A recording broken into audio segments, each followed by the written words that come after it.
Kajian Fathul Bari ya syarah kitab Sahih Bukhari, Kitabul Adab Islami tentunya ya, adab menurut ajaran Islam. Nah, di mana bab sekarang ini nih ya, babu husnil khuluq, itulah intinya. Bab khuluq yang baik. Sudah 2 kali nih ya judulnya ini nih ya, dijelaskan apa itu khuluq. Ini mungkin perlu diulas lah sedikit lagi nih ya tentang khuluq. Ada di catatan saya 3, mungkinnya ada 3 hal nih tentang khuluq. Yang pertama gitu, dasarnya khuluq itu surat An-Najm ayat 4. Ya'udzubillahi minasyaitonirrajim. Innaka la'ala khuluqin azim. Ayat ini pernyataan berarti dari Allah ya bagi Rasulullah SAW. Nah, Allah menyatakan demikian kepada Rasulullah SAW, innaka la'ala khuluq. Nah, sesungguhnya engkau itu berada di atas khuluq yang agung. Nah, sebagai penjelasannya hadis yang riwayat Muslim kayaknya kemarin itunya yang menerangkan salah seorang tabi'in, Abu Qatadah kalau nggak salahnya, Abu Qatadah menanyakan kepada Aisyah, khuluq Rasulullah itu apa? Aisyah menjawab, bukankah engkau suka membaca Al-Quran? Tentu saja, ya Abu Qatadah menjawab, ya tentu saja. Aisyah mengatakan, karena khuluqu Rasulillahi SAW Al-Quran. Nah, khuluq Rasulullah itu adalah Al-Quran. Nah, inilah yang dimaksud dengan khuluq. Jadi artinya bisa 2 gitu. Khuluq itu artinya bisa 2. Satu, khuluq dengan arti berdasarkan ayat dan hadis tadi, khuluq itu adalah sesuatu yang dimasukkan, ditanamkan di dalam hati atau di dalam ruh gitulahnya. Kemudian ya khuluq itulah khuluq itu tumbuh gitunya, tumbuh berkembang, kemudian memenuhi, mewarnai hatinya, sehingga jawaban Aisyah itu yang dari yang tadinya Allah menyatakan Rasulullah itu berada di atas khuluq yang agung, ternyata Al-Quran. Nah, berarti Al-Quran itu disebutnya khuluq nih. Al-Quran sebagai khuluq itu yang dimasukkan, ditanamkan dan tumbuh gitunya di dalam diri Rasulullah, sehingga Allah menyatakan di ayat tadi demikian. Jadi khuluq Rasulullah itu adalah Al-Quran. Nah, kemudian makna yang kedua gitu, khuluqnya, makna khuluq yang kedua seperti pada doa waktu bercermin ya, Allahumma kama ahsanta kholqi fahassin khuluqi. Ya Allah, sebagaimana engkau telah baguskan penciptaan jasad, berarti di situ kholqi, sebagaimana engkau telah baguskan jasadku, rupaku, fisikku lah gitunya, fahassin khuluqi, maka baguskanlah khuluqku, khuluq aku. Nah, khuluq di situ adalah bagian ruhnya. Ya, bagian ruhnya di doa itu, khuluq itu adalah ruh. Ya Allah, sebagaimana engkau telah baguskan jasadku, maka baguskan juga ruhku. Jadi sebagaimana engkau telah baguskan jasmaniku, maka baguskan juga rohaniku. Nah, di doa tersebutnya khuluq di situ adalah rohani atau ruh, di mana ruh itu ada ya di dalam Tahdzibul Akhlaq itu karena manusia itu kan terdiri dari jasad dan ruh. Keduanya, keterkaitan keduanya jasad dan ruh itu digambarkan, diilustrasikan seperti ini. Ruh itu adalah raja, penguasa yang perintahnya pasti ditaati, dan jasad itu adalah hamba yang selalu taat kepada perintah rajanya. Nah, kemudian dari hal tersebut maka tidak ada amal. Nah, kalau akhlak itu apa yang sudah jadi amal, itu akhlak sebutannya. Jadi kalau akhlak garis miring amal gitulahnya, maka tidak akan ada amal yang dilakukan oleh jasad kecuali itu atas perintah ruh. Maka kalau amalnya amal soleh, al-akhlaknya al-akhlakul karimah, ini babnya sekarang, baguskan khuluknya. Nanti amal yang keluar gitulahnya, amal yang atau yang diperintahkan oleh khuluk garis miring ruh kepada jasad itu pasti yang baik kalau husnul khuluk, kalau khuluknya baik. Dan untuk memiliki khuluk yang baik itu yang ditanamkannya apa? Tidak ada yang lain, harus Al-Quran. Ya, seperti yang ditanyakan oleh Abu Qatadah kepada Aisyah, khuluk Rasulullah itu apa? Pertanyaannya demikian ya, bukan menanyakan akhlak Rasulullah itu bagaimana, bukan, khuluknya yang ditanyakan. Khuluk Rasulullah itu apa? Karena Aisyah menjawabnya dengan bertanya terlebih dahulu, bukankah kamu suka membaca Al-Quran? Iya. Nah, itulah khuluk Rasulullah itu adalah Al-Quran. Itu yang dimasukkan, ditanamkan dan tumbuh di dalam diri Rasulullah, yaitu Al-Quran. Al-Quran di sini garis miring lahnya Islam, berarti Islam dengan semua, sebutnya Islam dengan semua syariatnya.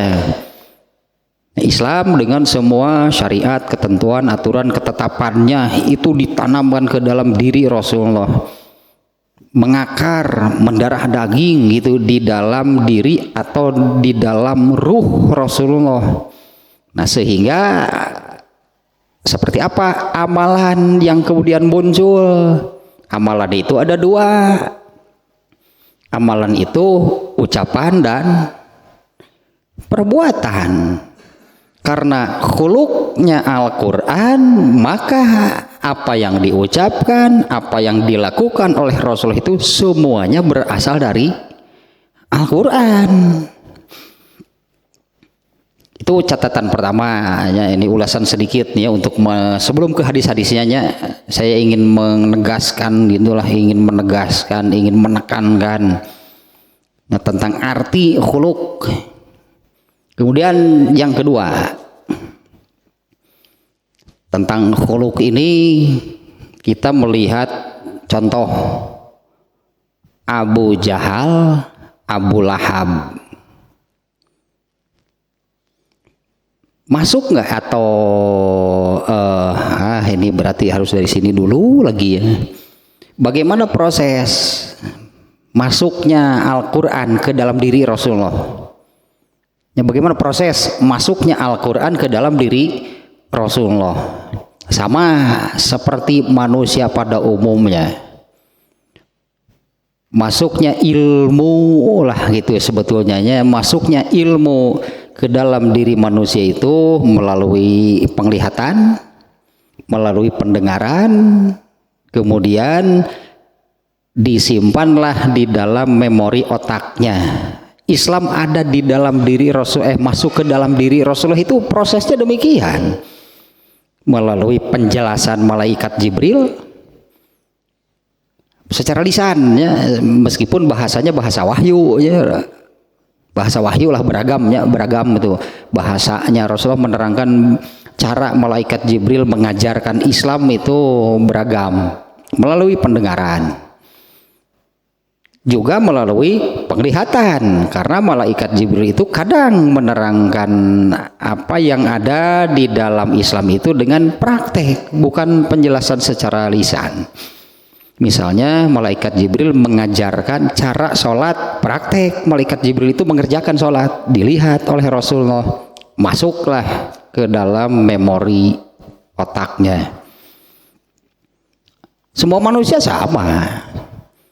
Nah ini masalahnya, tapi kemudian ini yang terpenting nih. Saya sudah menyebut Abu Jahal, Abu Lahab jadinya.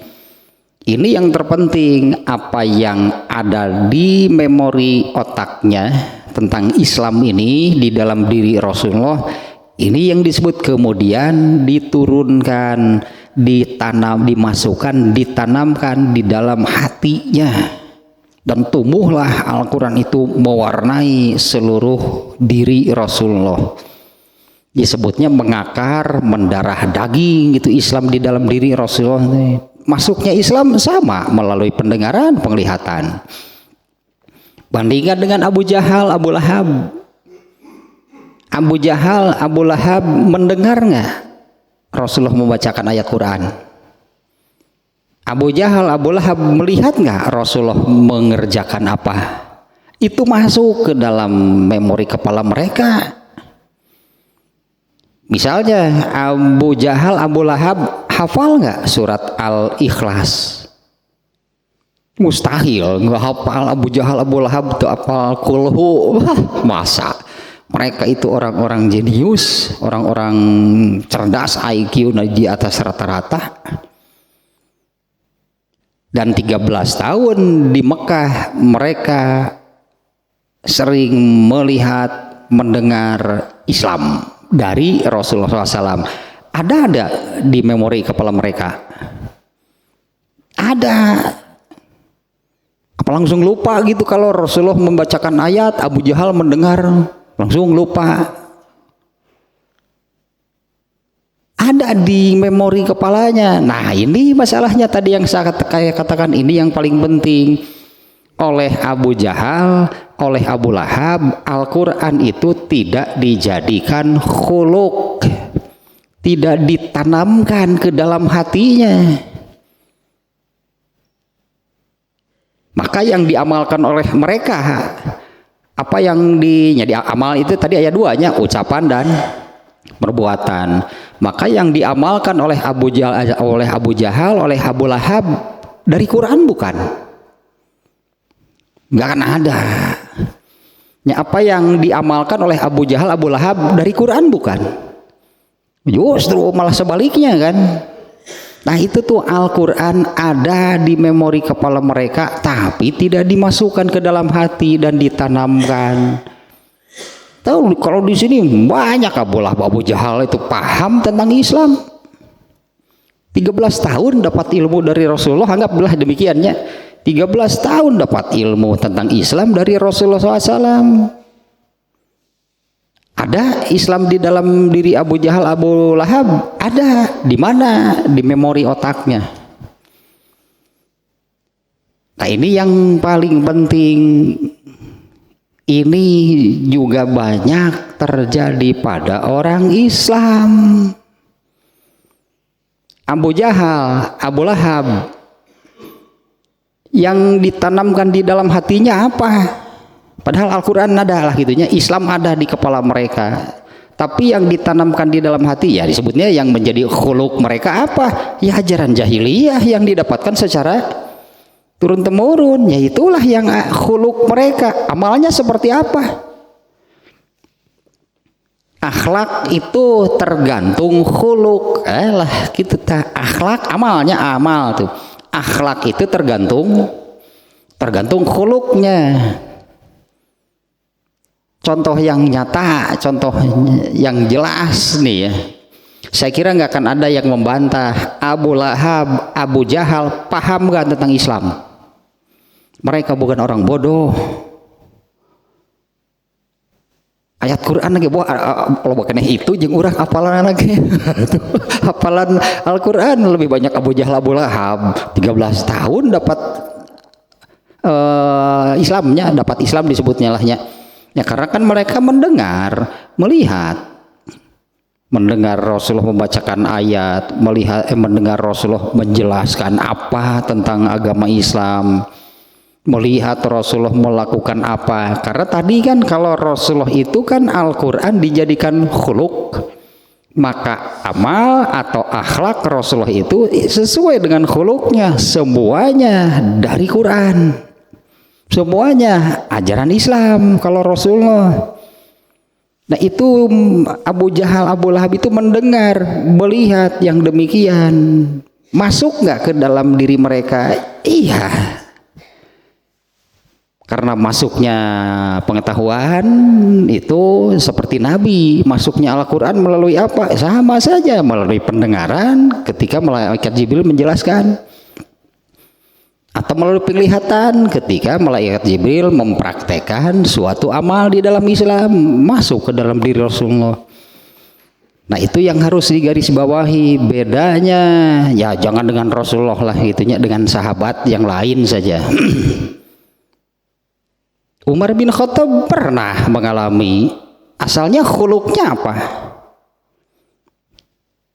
Ya ajaran jahiliyah. Seperti apa Umar bin Khattab ketika khuluknya yang demikian? Dialah orang yang akan membunuh Rasulullah.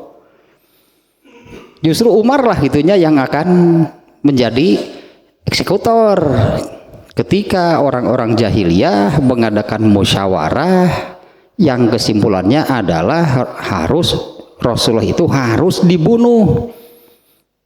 Umar bin Khattab itu salah satu di antara mereka. Asalnya Umar bin Khattab lah yang menyatakan, akulah yang akan menjadi eksekutornya. Tapi kemudian Umar bin Khattab kan masuk Islam disebutlah. Kemudian Umar bin Khattab itu masuk Islam. Setelah masuk Islam, bagaimana? Umar bin Khattab masih menyembah berhala nggak?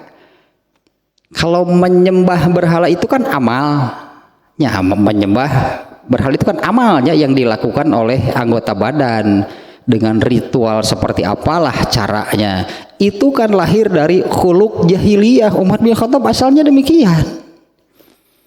Tapi setelah masuk Islam, ganti kan, amalnya pun berubah. Umar bin Khattab itu sesuai dengan khuluknya. Jadi amal yang dilakukan oleh manusia itu tergantung khuluknya.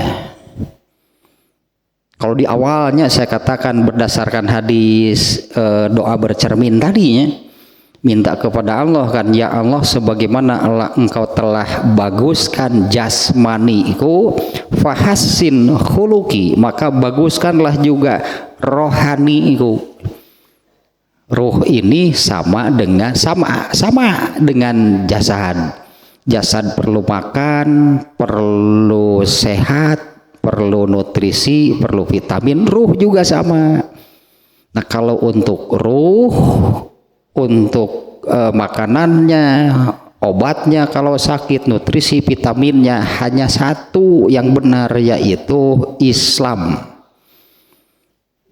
Karena ruh ini kan asalnya dari Allah, maka untuk segala kepentingan ruh itu Allah menurunkan Islam. Nah hanya itu yang benar, itu yang menyehatkan.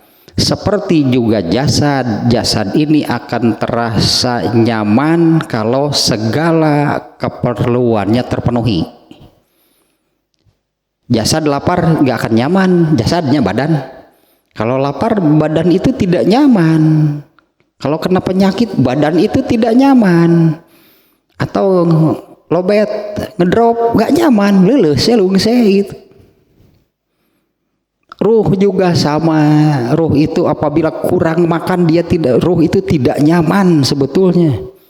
Kalau ada penyakit di dalam ruh itu tidak nyaman. Ruh juga sama, ruh itu akan terasa nyaman, tentram, bahagia kalau semua keperluannya dipenuhi. Tapi untuk kepentingan ruh itu hanya satu yang benar, yaitu dengan Al-Quran, garis miring Islam. Dengan itu, kalau tidak dengan Al-Quran, kalau tidak diberi asupan makanan, vitamin, nutrisi berupa Al-Quran atau ajaran Islam, maka apapun yang dimasukkan ke dalam ruh itu adalah racun. Ruh itu pasti akan keracunan. Abu Jahal, Abu Lahab deh, ruh nanti keracunan itu teh. Celakanya, padahal Islam sudah ada di kepala. Ya, Abu Jahal, Abu Lahabnya celakanya mereka, padahal Islam sudah ada di memori otak mereka, hanya tidak dijadikan khuluk, tidak dijadikan makanan, gitulah tadinya nutrisi, vitamin gitu untuk rohaninya. Angger khuluk ente khuluk jahiliyah seperti apa amalnya? Semuanya amal seseorang itu tergantung khuluknya. Jadi khuluk itu artinya dua, bisa apa yang ditanamkan gitu ke dalam diri seseorang, ke dalam hati seseorang, yaitu Al-Quran. Kalau husnul khuluk Al-Quran atau ajaran Islam, berarti jangan yang lain gitu yang dimasukkan ke dalam diri. Bisa juga khuluk itu dengan arti ruhnya khuluk itu ruh. Kalau berdasarkan doa bercermin khuluk di situ ruh berarti rohani. Allahumma kama ahsanta khalqi fahassin khuluqi. Ya Allah, sebagaimana telah Engkau baguskan jasmaniku, maka baguskan juga rohaniku. Nah, sehingga nih ini definisi khuluk. Khuluk itu adalah hayatun rosikhatun fin nafsi. Khuluk itu adalah sesuatu yang mengakar, sebutannya menancap, mengakar dengan kuat, bahkan disebutnya mendarah daging di dalam diri. Tasduru anhal akhlak, yang menjadi sumber dari akhlak atau amal. Ini definisi khuluk nih ya, dari kitab Tahdzibul Akhlak. Khuluk itu definisinya demikian, yaitu sesuatu yang menancap, mengakar, tertanam, mengakar dan mendarah daging di dalam diri, dan itu menjadi sumber dari amal, sumber dari akhlak. Dengan definisi seperti ini, kalau Rasulullah berarti khuluknya Al-Quran, itulah yang tertanam, mengakar dan mendarah daging di dalam diri Rasulullah, dan Al-Quran itu menjadi sumber dari amal yang dilakukan oleh Rasulullah. Bahkan kalau sudah menjadi akhlak, kalau sudah menjadi akhlak, disebutnya akhlak itu adalah dimana amal itu sudah menjadi biasa, kebiasaan, sudah menjadi bentuk warna diri. Cirinya yang demikian itu adalah ketika melakukannya itu sudah tidak lagi memerlukan pemikiran dan pertimbangan, disebutnya itu sudah menjadi akhlak. Nah, maka semua yang berasal dari khuluk, yaitu Al-Quran atau Islam lah itunya, semua nih yang berasal dari khuluk yang berupa Al-Quran atau ajaran Islam itu oleh Rasulullah kemudian pada diri Rasulullahnya kemudian menjadi amal dan bukan hanya sekedar diamalkan tapi menjadi akhlak. Rasulullah itu kalau mengamalkan apa yang berasal dari khuluknya, Al-Quran, ajaran Islam. Rasulullah itu kalau melakukan sesuatu yang berasal dari khuluknya, yaitu Al-Quran atau ajaran Islam, Rasulullah nggak pernah mikir-mikir. Rasulullah itu untuk melakukan sesuatu yang kan khuluknya Al-Quran, berarti itu sumber amalnya. Nah, Rasulullah itu kalau mau melakukan sesuatu yang jelas dari khuluknya adalah Al-Quran, nggak pernah mikir dua kali. Rasulullah mikir-mikir lah, timbang-timbang deui nepi kata jadi. Wah, tuh nggak pernah Rasulullah demikian. Wah, lamun mikir-mikir heula, timbang-timbang jadi oke, can jadi akhlak disebut nanti, itu belum menjadi akhlak kalau demikian. Kalau sudah menjadi akhlak, ya yang sudah menjadi gitulah, menjadi biasa, terbiasa, menjadi warna gitu seseorang, itu disebutnya amal soleh tertinggi. Itu kalau sudah demikian, ya kalau sudah menjadi kebiasaan, itu disebutnya itu amal soleh yang tertinggi, namanya al-birru. Yang demikian itu al-birru namanya. Kalau al-birru berarti pahalanya selalu paling besar, ya, karena sudah ini yang terbaiknya, al-birru namanya. Kan hadis yang ini yang apa namanya sebetulnya, ahabbal a'mali indallahi adwamuha. Ya iya, sudah jadi akhlak, berarti sudah menjadi warna dirinya. Sesungguhnya amal yang paling dicintai Allah itu adalah yang adwam, itu yang konsisten, berarti ya konsisten sudah jadi akhlak sebutan nanti.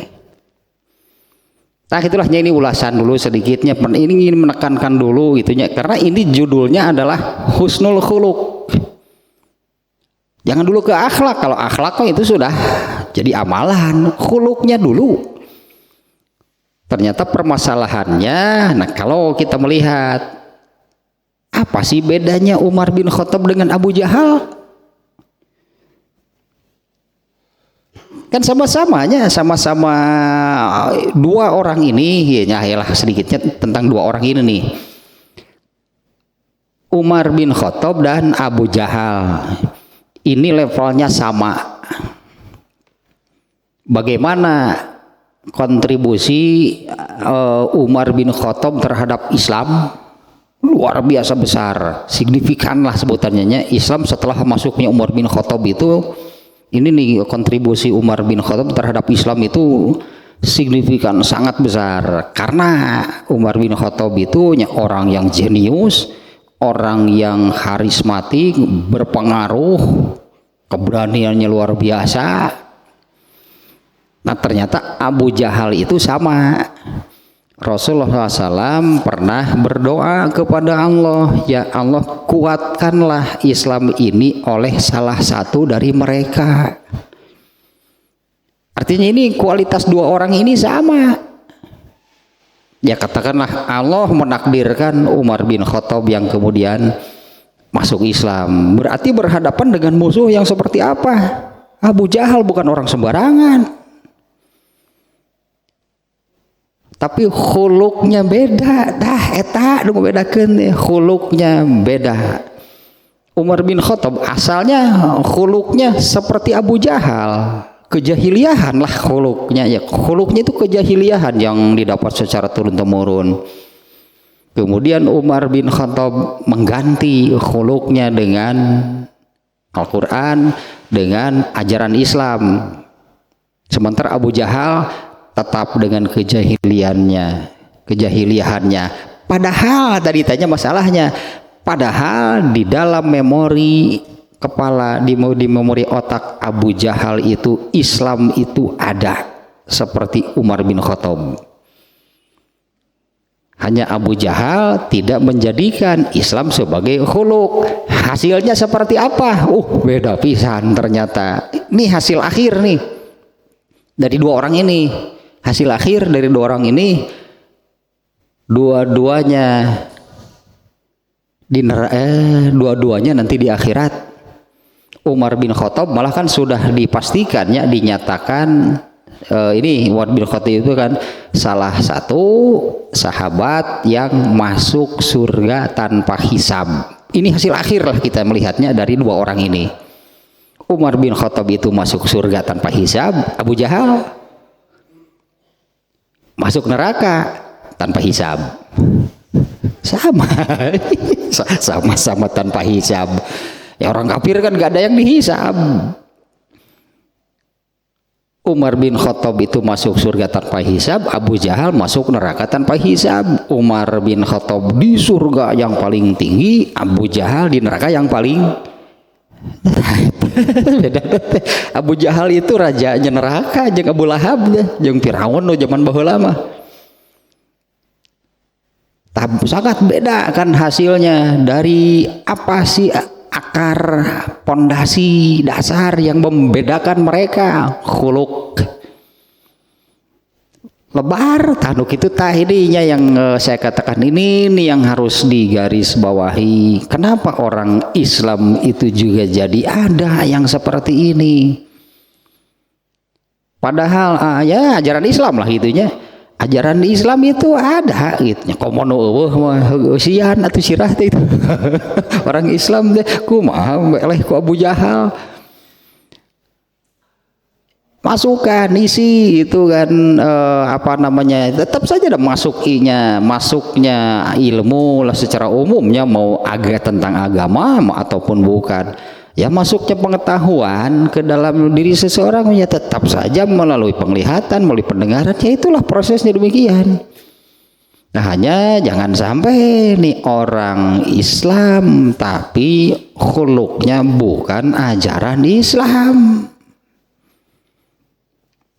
malah yang lain itu khuluknya itu, terutama yang paling kuatnya untuk menjadi khuluk itu adalah lingkungan.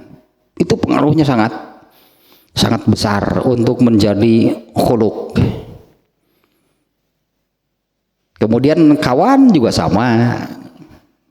Dulu di pelajaran akhlak dulu waktu di madrasah, dulu saya madrasah di sini juga loh.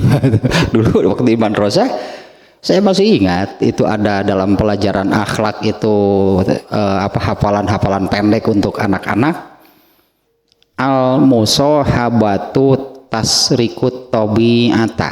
Dulu suka ditalar ke depan seorang kelas 1 SD mungkin dulu. Al-musahabatu tasrikut tobi'ata, sosobatan eta sok maling tabeat. Masih ingat saya dulu. Sosobatan eta sok maling tabeat, artinya pengaruh kawan itu sangat kuat, bisa mengubah seseorang. Nah eta teh khuluk nu kitu teh, berarti khuluknya itu adalah apa yang datang dari kawannya. Bisa jadi tradisi, bisa darinya budaya, tradisi, lingkungan, bisa jadi dari tontonan sinetron, itu bisa jadi khuluk. Ya masuklah ke dalam ke dalam dirinya ya melalui penglihatan kan, menonton gitu, melihat, kemudian terdengar lah itunya di sinetron itu ada dialognya dan bagaimana, masuklah ke dalam dirinya. Ketika mau melakukan sesuatu itu dia berpegang, waktu di sinetron itu juga kan kalau ada begini, ini yang dilakukan. Khulukna sinetron berarti drakor.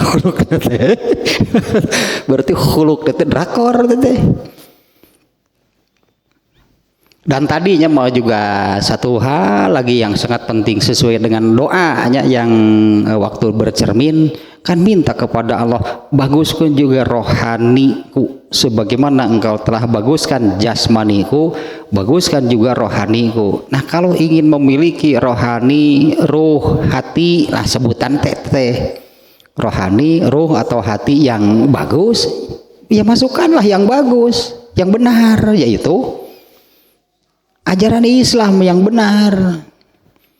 Kalau tidak diberi Al-Quran yang garis miring ajaran Islam, ruh itu sama dengan jasad, dia lapar maka akan memakan apapun yang ada, racun berit we dihakan. Nah, ada deui mun cek ruh teh atuh ya kan ajaran Islam teh dibere wae geus dihakan nu aya. Makanya ya apa yang terlihat, apa yang terdengar, nah itulah yang menjadi santapan rohaninya. Ya, apa yang terdengar, yang terlihat, gitulahnya apa yang didapatkan lah, itulah yang akan menjadi santapan rohaninya. Padahal ruh itu asalnya dari Allah. Untuk segala kepentingan ruh atau rohani ini Allah menurunkan Al-Quran atau Islam, dan ini adalah paket komplit.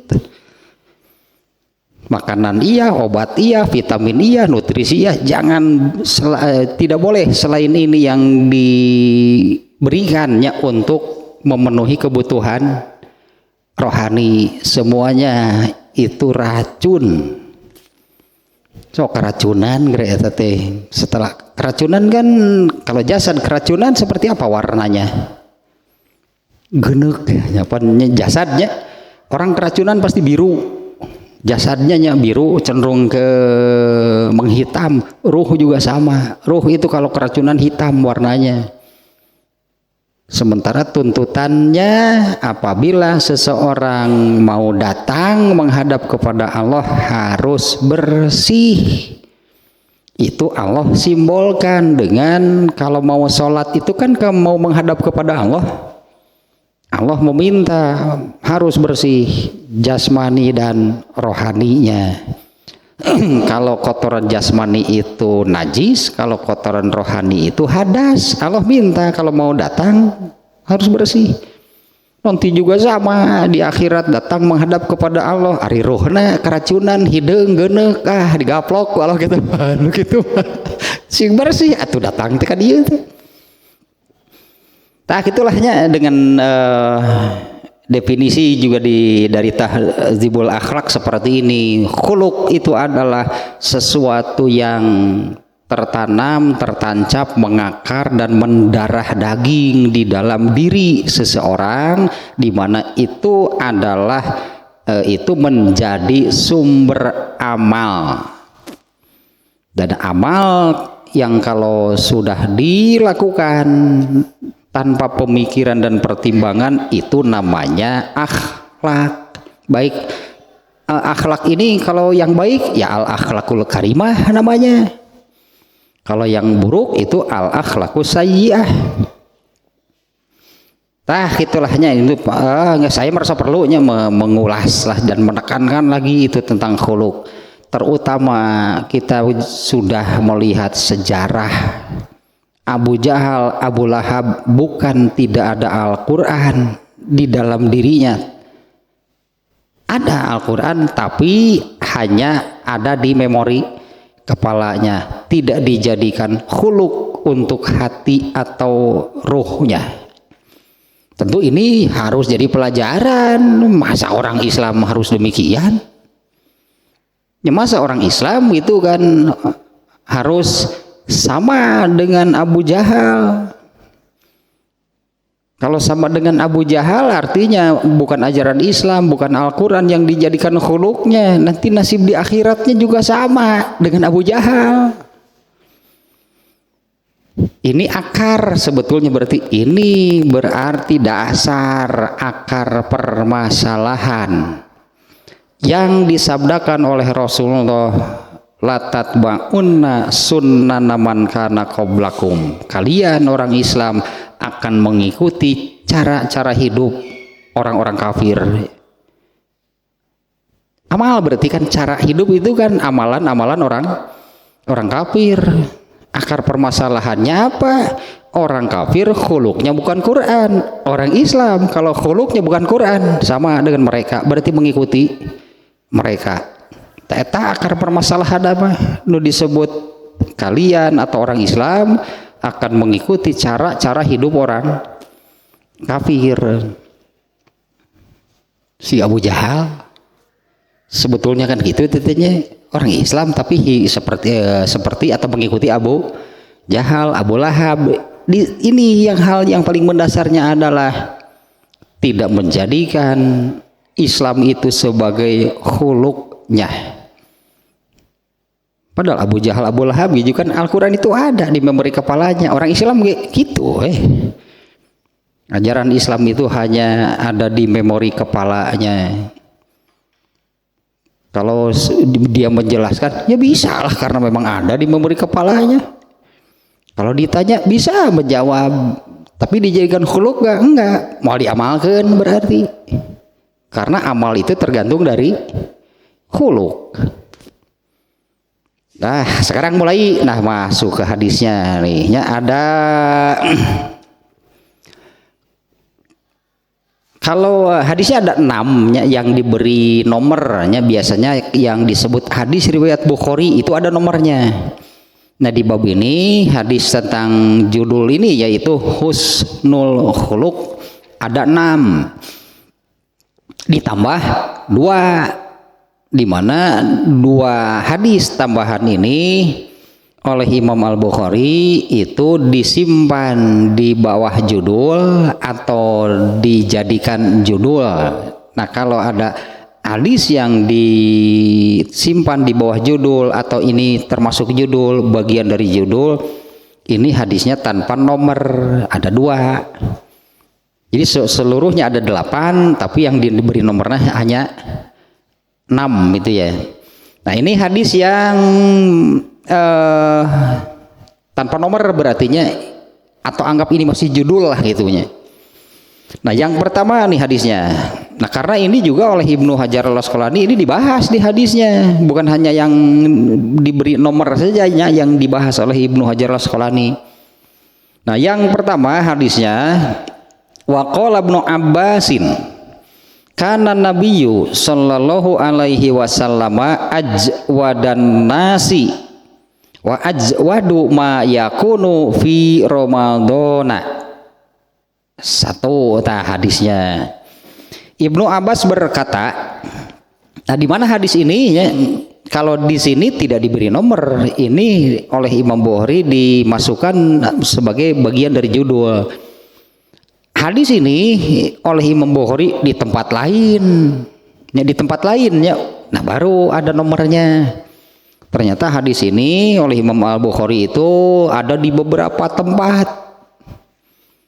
Yang pertama di awal sekali tentang awal mula turun wahyu, ini di antara hadisnya ada. Kemudian di dalam Kitabus Syam tentang saum, ya karena di sini juga menyebut-nyebut masalah bulan Ramadan. Ibnu Abbas berkata, kana nabiyyu sallallahu alaihi wasallam ajwadan nas. Ibnu Abbas berkata, Nabi sallallahu alaihi wasallam itu adalah orang yang paling namanya ya.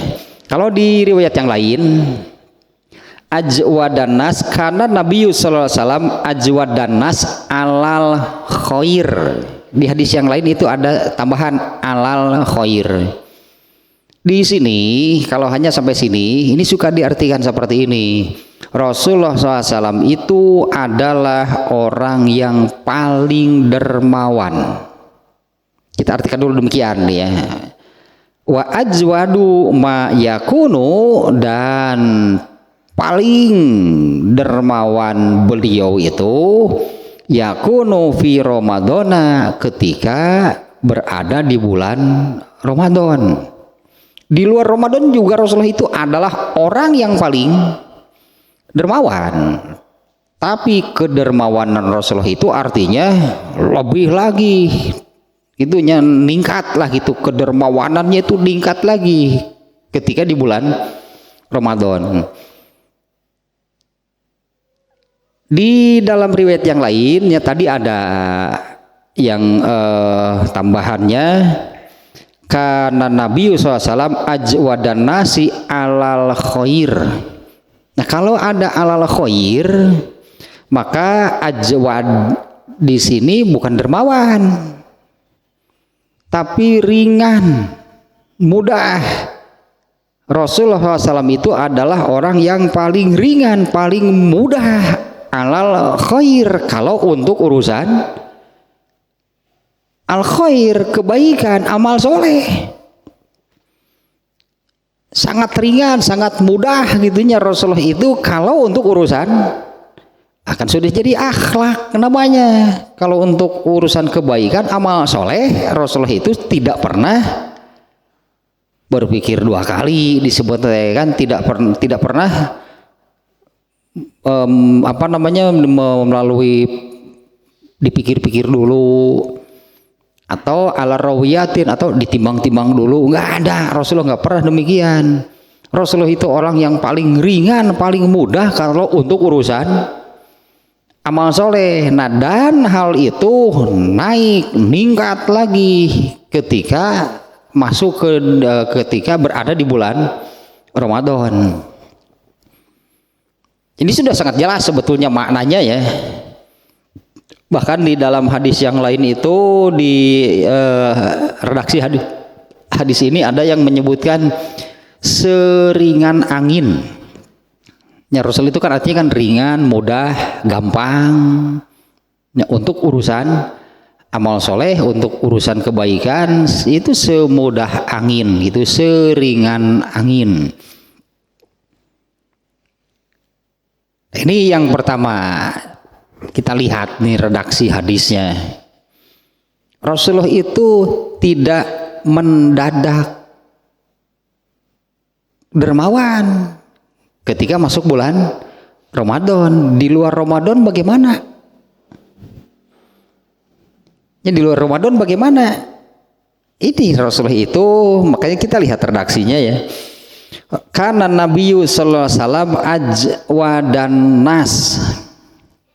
Kalau redaksinya hanya kalau berdasarkan redaksi yang ini, ajwadan nas itu seperti judul pokok yang dibuat oleh Imam Bukhari. Judul pokoknya kan husnul khuluq wassakho. Nah, kalau as-sakho itu artinya dermawan, berehan. Berehan bahasa Sundanya nya. Ya, berehan, dermawan. Rasulullah itu orang yang paling demikian.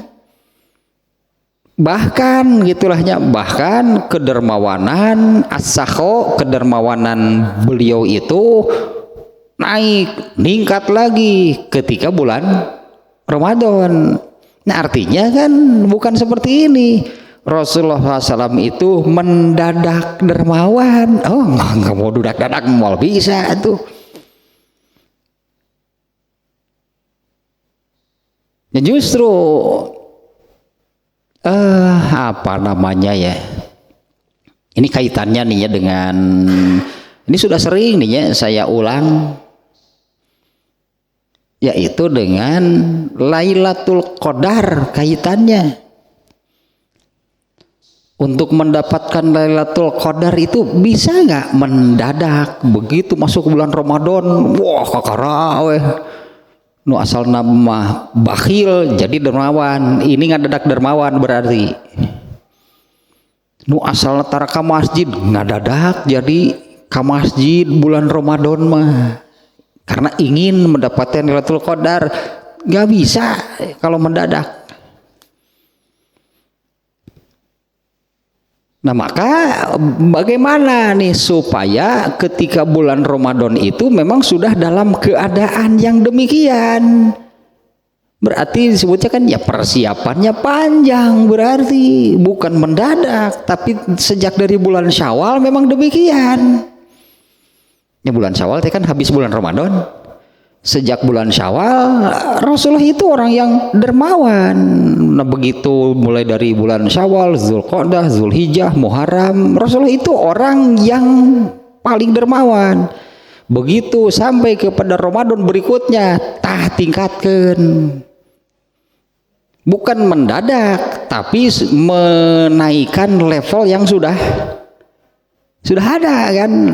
Tak gitu. Naon sebut nantinya, entah nih kalau ada yang bertanya begini, Bagaimana cara mendapatkan Lailatul Qadar? Coba jawabnya bagaimana? Ya, bagaimana cara gitunya mendapatkan Lailatul Qadar? Kira-kira jawabannya apa? Kalau tanggalnya sudah jelas, Lailatul Qadar mah tanggal 27 Ramadan. Nah, untuk mendapatkan Lailatul Qadar itu apa? Lailatul Qadar mah jackpot, door prize, pahala pada Lailatul Qadar itu lebih besar daripada pahala amal seseorang seumur hidup. Sok mending mana? Nggak sapeting mantep eta mah. Dapat Lailatul Qadar mah. Nah, tapi cara mendapatkannya bagaimana? Tak iya jawaban hati.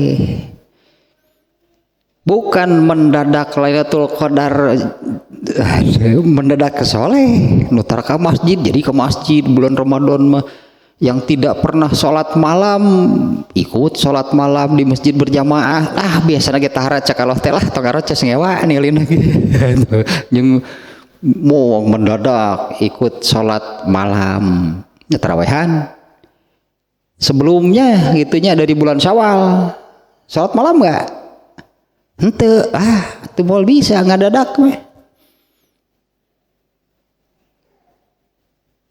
Ini disebutkan kalau di sini memang kan tanpa alal khair sih di dalam hadisnya ya. Kalau tanpa kata tersebut ini ajwadunas itu as-sakho. Rasulullah itu orang yang paling dermawan. Nah, pertanyaannya kapan Rasulullah demikian? Ya, Rasulullah itu dermawannya kapan? Ya seumur hidup Rasulullah mah. Dan kedermawanan beliau itu beliau naikkan ketika di bulan. Jadi bulan Ramadan itu menaikkan yang sudah ada di luar bulan Ramadan, bukan ngadadak ada di bulan Ramadan, sementara di luar bulan Ramadan wakil. Sholat malam juga sama berarti. Kan mendadak, kan begitu masuk bulan Ramadan mah entah ada euforia apalah gitunya, masjid itu di awal bulan Ramadan kan penuh. Yang ikut sholat tarawih kan penuh. Terbukti kalau memang biasanya enggak 3 hari, hari keempat mulai ada tara biasa lagi atuh, gak bisa mendadak. Kan hari keempat kan mulai rata-rata lah di masjid-masjid itu hari keempat. Nah, hari keempat sudah mulai emang gampang nu teu biasa mana ripuh kikituhan teh. Nu teu biasa mah ripuh. Apalagi imam sholat tarawihnya macana aing mah euy panjang euy suratna geus ieu mah geus. Terpikir weh 4 rakaat teh berjamaahna teh. Sisanya balik anggeuskeun di mah sorangan panjang imam lila. Imam lila. Cocok banyak kan yang demikian. Teu biasa. Rasulullah teh ajwadun nasnya itu sepanjang tahun, seumur hidup Rasulullah itu demikian. Dan ajwadnya itu beliau ajwadu mayakunu, dan ajwadnya beliau itu lebih lagi fi Ramadan, artinya ketika masuk bulan Ramadan yang sudah ada ini ditingkatkan, bukan mendadak diadakan, bukan. Dan itu kaitannya dengan bulan Ramadan ya. Dengan Lailatul Qadar. Rasulullah sangat menekankan Lailatul Qadar itu artinya cari, raih, dapatkan. Apa gitu yang disebut meraih? Mendapat Lailatul Qadar itu apa? Mendapatkan pahala pada Lailatul Qadar itu lebih besar daripada pahala amal seumur hidup. Tanpa bantuan pahala etamah, setiap orang pasti pesimis untuk tidak ke neraka dulu. tanpa punya jackpot tanya, tanpa punya jackpot door prize nu eta mah ini amalan yang keur masa aya amalan ge pan buktina begitu masuk bulan Ramadan tingkatkeunna nu mana namanya juga begitu masuk bulan Ramadan kan meningkatkan yang sudah ada lah. Terus ini tingkatkeunna mana? Enggak ada. Keur amal saaya-aya Lailatul Qadar tidak didapatkan, bagaimana tidak ke neraka dulu kalau demikian, sementara dosa mana ada manusia yang tidak berdosa. Karena logikanya pasti demikian, orang yang sedikit amal solehnya pasti dosa dulu bana, bener nggak? Ya terus waktunya diisi dengan apa gitu kan? Kalau orang yang sedikit amal solehnya gitu kan, terus yang banyak apa? Ya dosa. Terus mau loba dosa ke mana? Tuh, ke neraka dulu. Ini yang menyelamatkan Lailatul Qadar. Tata yang menyelamatkan mah gitunya. Yakinlah kalau dapat Lailatul Qadar, kan tiap tahun ada, setiap bulan Ramadan sugan menang 5 atuh geus aman lah pokoknya mah. Dapat Lailatul Qadar telnya 5 tahun 5 kali Ramadan gitunya dapat Lailatul Qadar. Kan mendapatkan berapa berartinya 5 door prize itu yang besarannya itu lebih baik dari pahala amal seumur hidup. Nuk itu udah disebut panjang umur teh. Karena intinya kan Allah memberi umur di bumi ini untuk beramal. Beramal ini maksudnya untuk kumpulkan pahala. Tak Allah ditambahan siga nu nepi ka mana mah hirupna ge loba tah banyak mengumpulkan pahala. Nah kembali ke sini. Nah ini aja makna hadis yang pertama nih yang ini ya. Ya inilah Rasulullah itu orang yang paling dermawan. Nah bahkan begini kan, Rasulullah SAW itu sebelum menjadi nabi itu sudah diberi gelar Al-Amin. Bahkan itu masih ada atau enggak lah yang kita Rasulullah SAW itu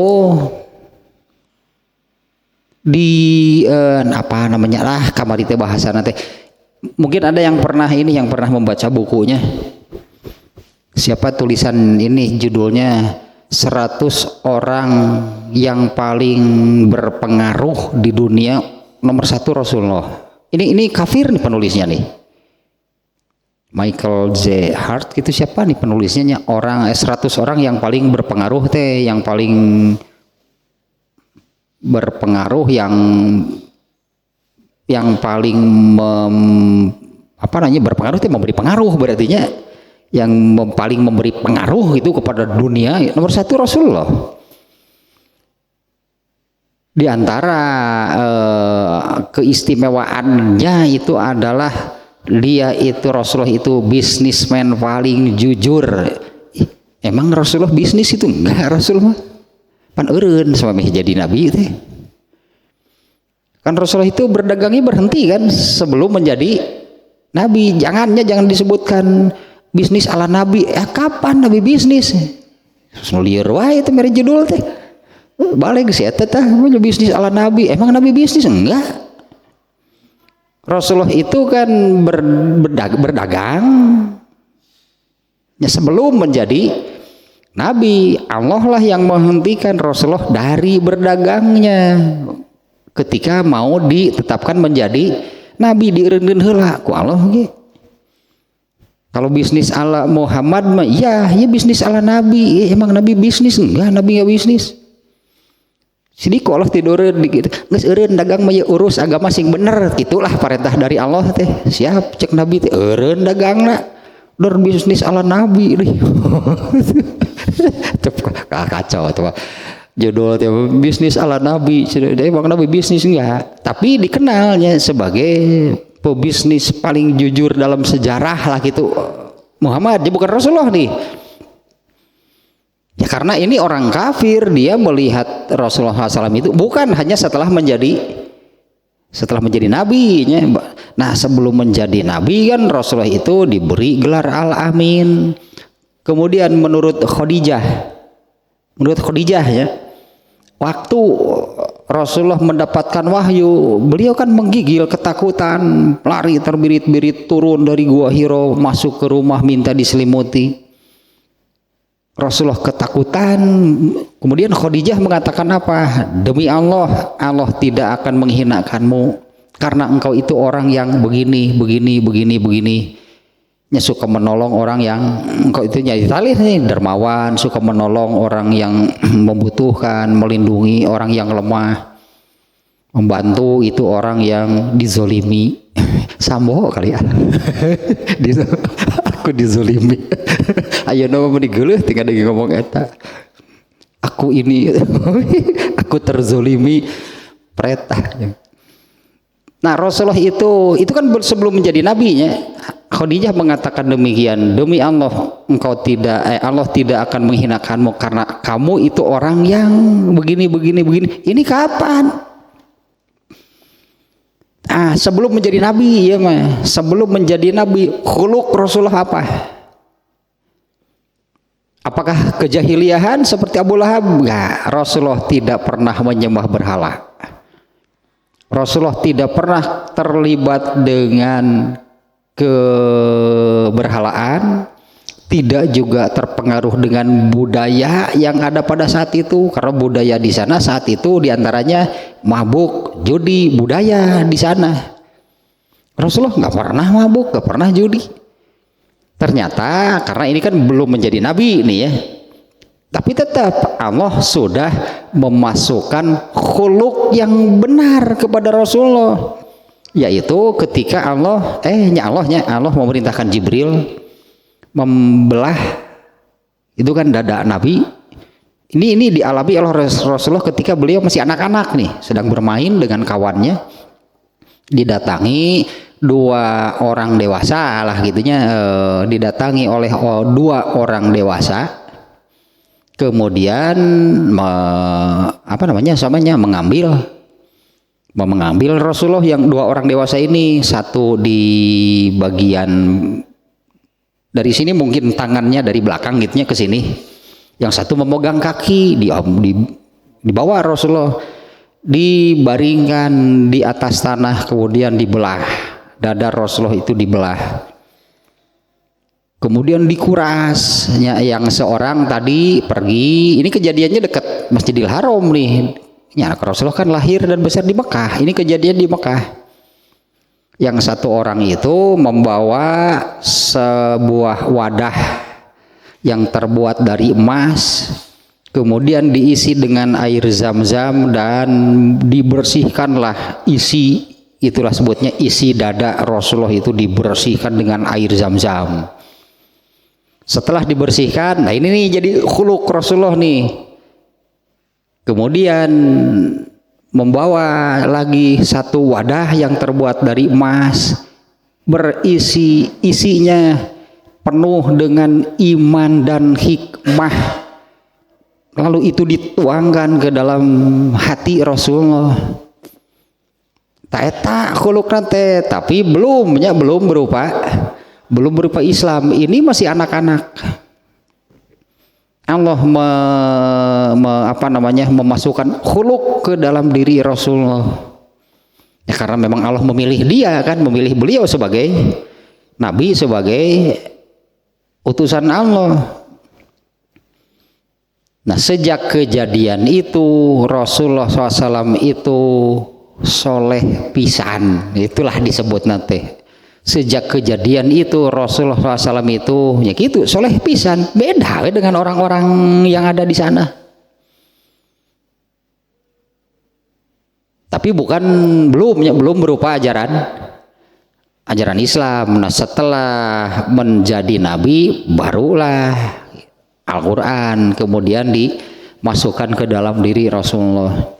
Jadi pantas gitu kan kalau Rasulullah itu kemudian mendapat gelar Al-Amin. Ya iyalah di dalam dirinya itu ada iman dan hikmah yang Allah masukkan ke dalam ruh, ke dalam hati Rasulullah ketika beliau masih anak-anak.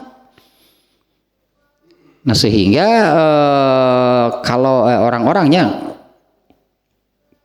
mau mengatakan begini gitu, misalnya ada orang yang mau mengatakan begini. Karena di kita ini atau manusia itu suka ya apapun lah dijadikan alasan. Kalau ada orang yang mau mengatakan begini, dulu Rasulullah juga begini-begini, misalnya menyebutkan yang jeleknya, dulu Rasulullah juga sebelum menjadi nabinya begini, misalnya menyembah berhala. Itu bisa dijadikan celah sebetulnya untuk orang untuk tidak taat kepada Nabi dengan mencari kelemahan, kesalahan, kekurangannya. Dulu nabinya juga.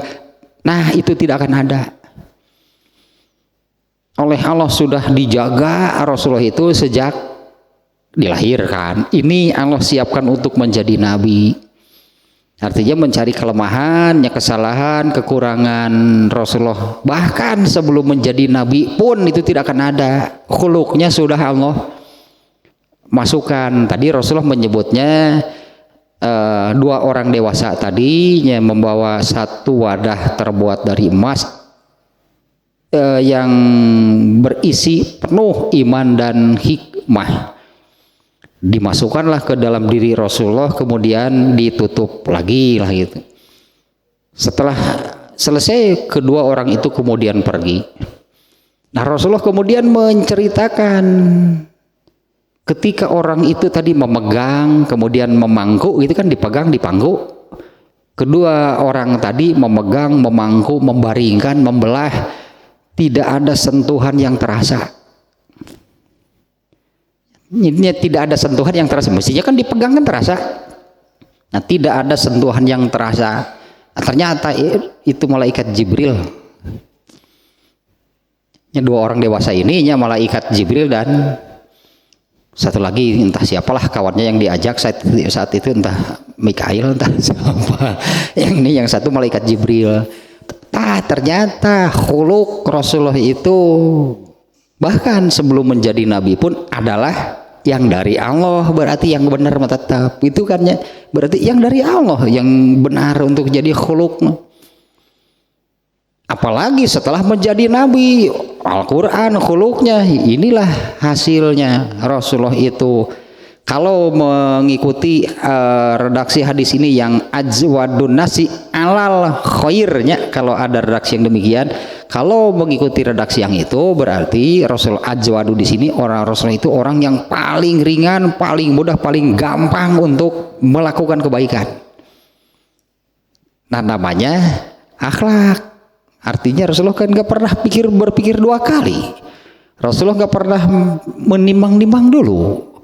Dipikir lagi, ditimbang lagi, kemudian terjadi, atulin ke Nabi gitu mah. Makanya kemudian Rasulullah SAW itu karena ajwadun nas, semua amalan nih bagi Rasulullah itu beliau lakukan seringan angin, sebutnya sudah jadi akhlak lah semua yang dari Al-Quran bagi Rasulullah. Nah, maka kan hasilnya disebutnya Rasulullah SAW itu adalah manusia yang paling berakhlakul karimah. Ya, Rasulullah itu adalah manusia yang yang paling berakhlakul karimah. Nah, dan di sini juga ada pelajarannya. Hal itu beliau naikkan apabila masuk bulan Ramadan.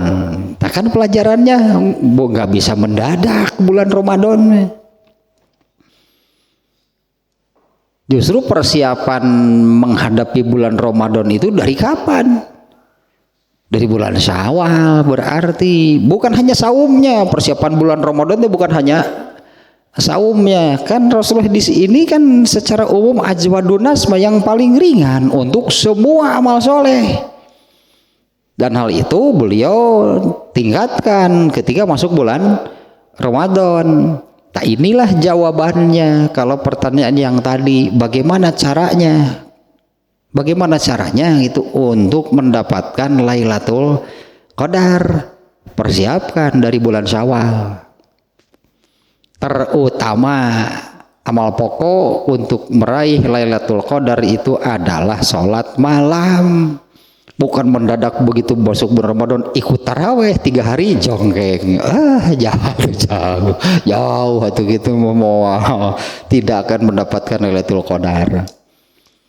Padahal gitulahnya sebanyak apa amal yang kita lakukan, artinya sebanyak apa pahala yang bisa kita kumpulkan tanpa ditambah Lailatul Qadar, pesimis sebetulnya.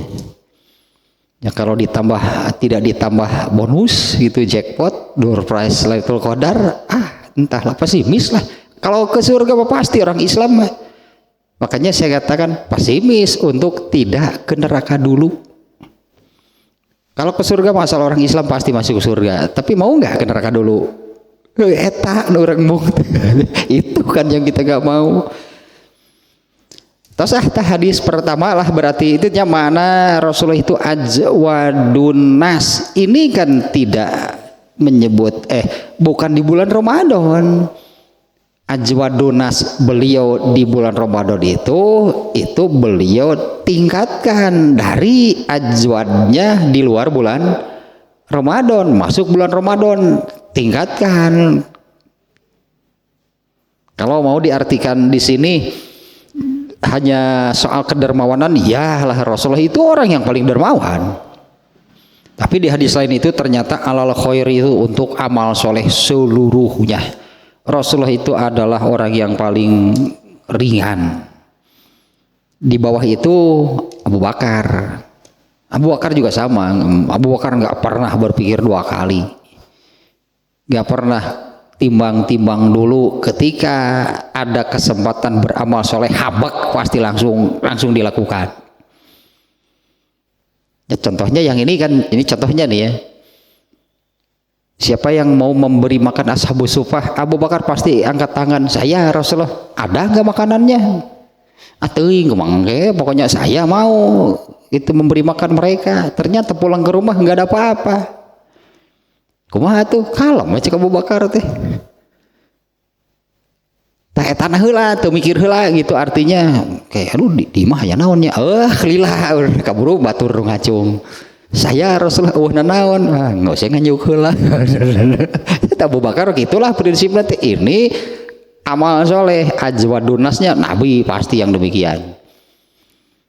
Nah, ternyata kan Abu Bakar itu menjadi ahlul fadli disebutnya kan ya.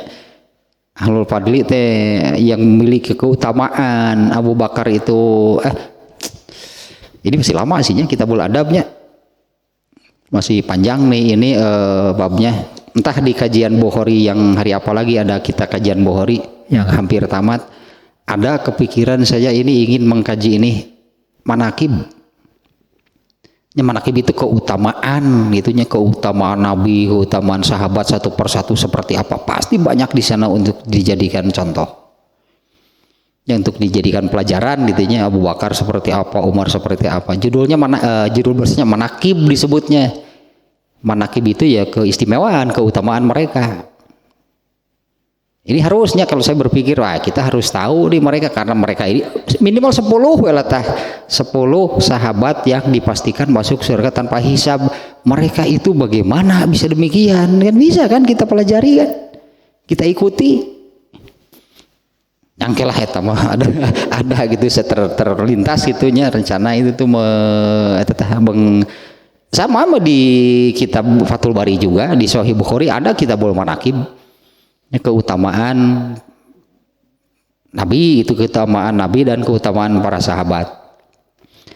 Atau selatahnya hadis yang pertama dengan redaksi yang demikian. Kalau judulnya Imam Bukhari itu kan memunculkan dermawan, karena memang hadis yang dimuat ini hanya sampai ajwadun nas. Judul pokoknya yaitu husnul khuluq wasakho wama yukrohu minal bukhli. Itu kan judul buatan Imam Bukhari, itu judulnya bab husnul khuluq, dermawan dan buruknya kebakhilan. Itu judul pokoknya.